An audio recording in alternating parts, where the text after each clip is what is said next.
Thanks for inviting me. Hi, good morning. It's great to be with you and not in DC.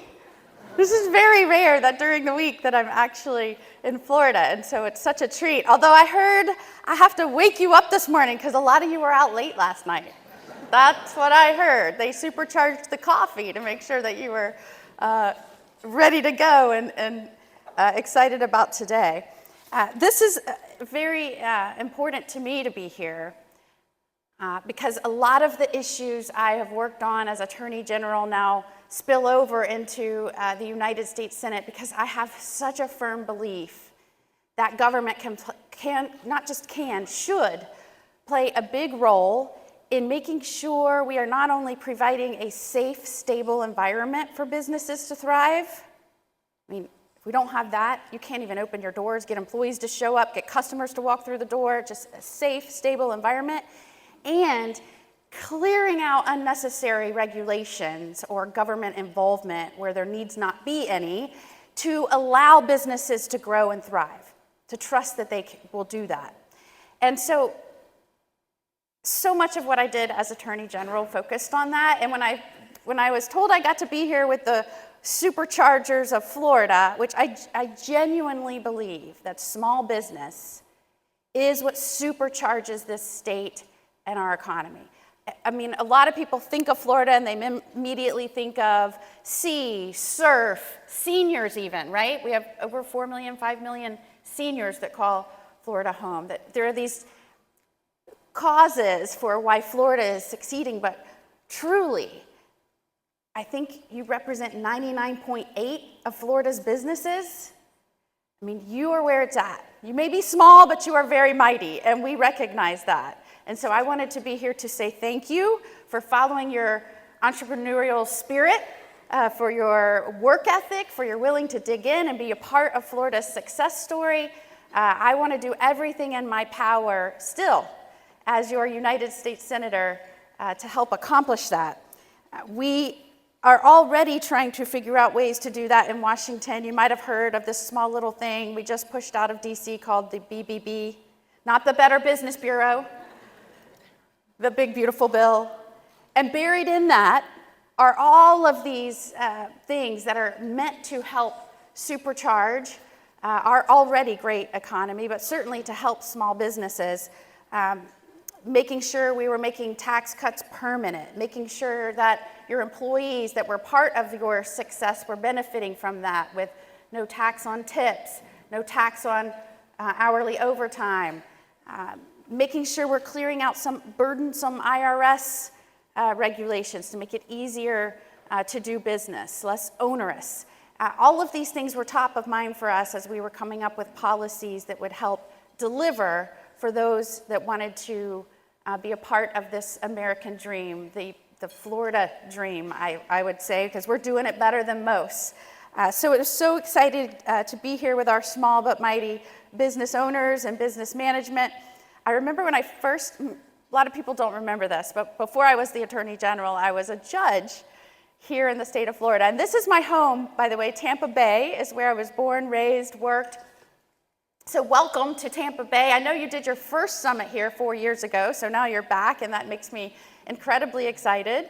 But a lot of people don't remember I was a judge, and when I became a judge, I was the youngest judge in Florida. This was a long time ago, not to date myself. And it never occurred to me on day one that I should go out onto the bench and test the chair on the bench. I mean, I guess most people would have thought of that. It didn't occur to me. So here I am, day one, the youngest judge in Florida, going out onto the bench, and the guy before me that sat on that bench was about 6'4", 6'5". So in front of everyone, and I'm sure they were already, somewhat cautious of the new judge, I sat down, and I kid you not, it was like this. And everybody was silent, nobody knew what to say, and I said, well, I think I'm gonna need a high chair. And I spent the rest of that docket, because I couldn't get that chair on the bench to go up, sitting on these hard statute books piled up. And I thought to myself at that moment, I may be small, but I am going to be mighty, and I am going to work harder than any other judge. And I set out to do that, and certainly delivered in terms of efficiency in all of the divisions I sat in. And I think that represents a lot of you sitting in this room today, right? By numbers, by employees, you may be small, but you certainly are mighty. And I love that you bring that mindset, not just to your own businesses, but how your business affects other families of employees that work for you, how your business affects the community as a whole, of being a place where people live and raise their children and want to spend time, how it affects our state, and certainly as a nation, how it will affect the trajectory and continued success of us as a people, as a United States of America. And I want to go back to how I started. What can we do for you? And I truly take my job very seriously as your public servant. And I joke in Washington a lot that I am merely an avatar of the people, a really cool avatar, but I'm just an avatar up here of the people trying to govern ourselves. What can we do for you? And I go back to those two primary components to delivering an environment where you can thrive. In Florida, we got it right.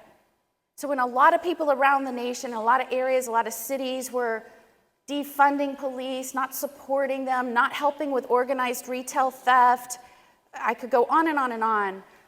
We set out to do the exact opposite. In fact, I worked on and pushed legislation and supported legislation that was exactly the opposite of what they were doing in some other states. Exactly the opposite. And in Florida, we are showing and proving that that works, because we now lead the nation, and we have for many years, in new business formations. I think we create a new business in Florida every 50 seconds. Every 50 seconds, a new small business starts. That is amazing. And if you watch what's happening in Florida, I mean, truly, if you visualize it, it's like people are elbowing each other to get out of the way to move here.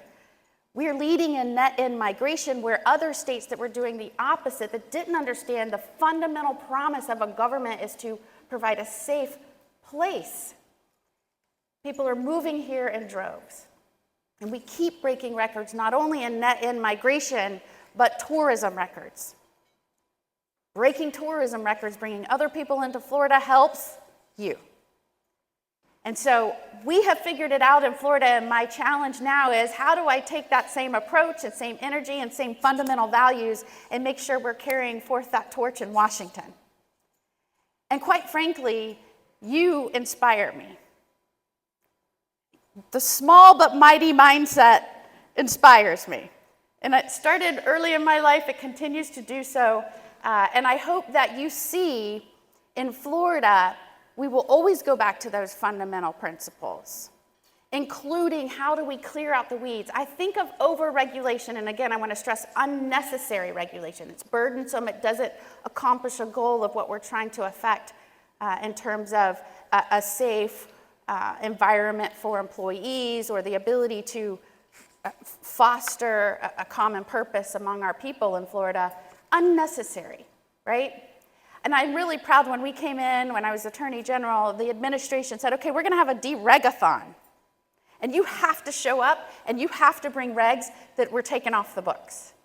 So as an agency leader myself of over 1,000 employees and certainly regulations, we had to comb through and find regs that we didn't need anymore.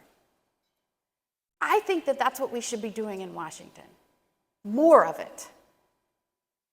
And so I'm bringing that same spirit. In fact, my first piece of legislation, you will know, I'm proud to say, I passed off the Senate floor on my first 100th day, was signed by the president the next week. It was to undo an unnecessary, burdensome regulation that would have affected the costs of small businesses. That's not even in my speech. I can't believe they didn't put it in here. That was malpractice. I'm going to have to get on them. You're welcome.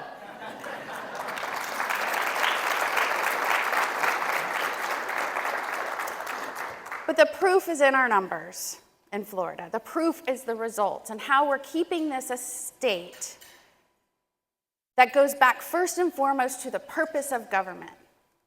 The purpose of government, a limited government.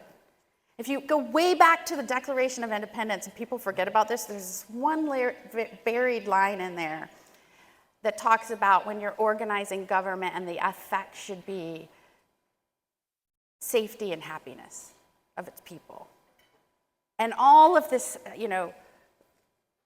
this United States, our federal government, certainly ballooned from there. But if we go back and get tethered again to our original foundational purpose of government, a lot of these complex policy ideas become very simple.